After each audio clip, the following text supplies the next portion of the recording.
I thank my colleague both for his leadership on these issues and for the time.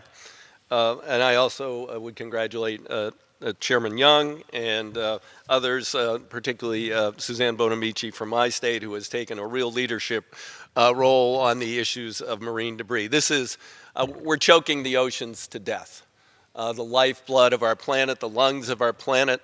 It's becoming a giant garbage dump.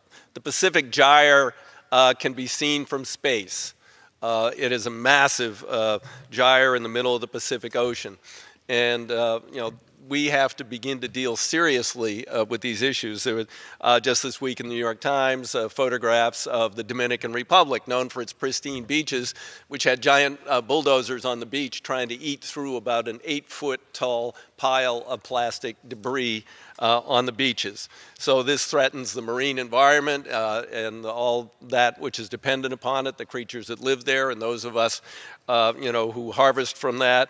And it's threatening tourism and recreation, obviously. This has to be dealt with. I will say this is good legislation, but it is a pathetic amount of money. The amount of money that Congress is putting up to deal with something that is threatening the very oceans that surround us probably isn't adequate to clean up the little, I live on a boat down there inside Haines Point, probably that little section of water inside Haines Point down by Fort McNair. I don't even think $10 million could clean that up, let alone the oceans. So we need to get a little more serious about this and really put up additional funds. So that's very important legislation. Title II is something about which I'm very passionate.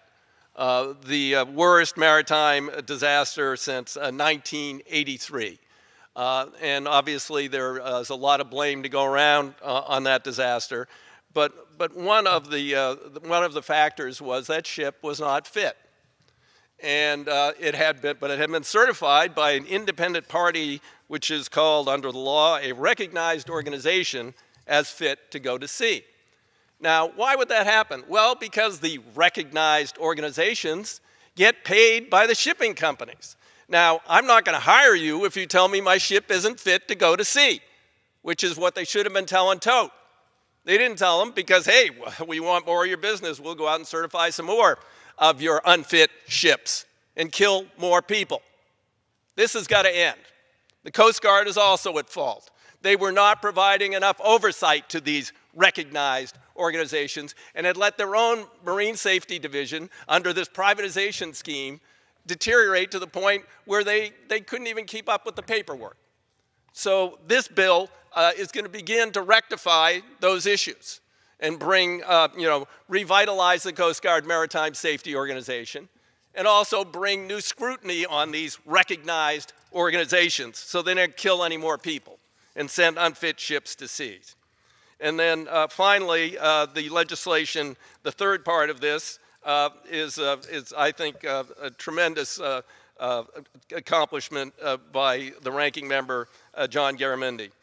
Which is his Blue Tech Center and Blue Oceans. The Coast Guard has, unfortunately, again, we have underfunded the Coast Guard, so Congress is at fault for many of these things, maritime safety and the lack of initiative on the Coast Guard in terms of adopting new 21st century technologies to better perform their mission and make the sea lanes safer and better understand what's going on in the oceans around us.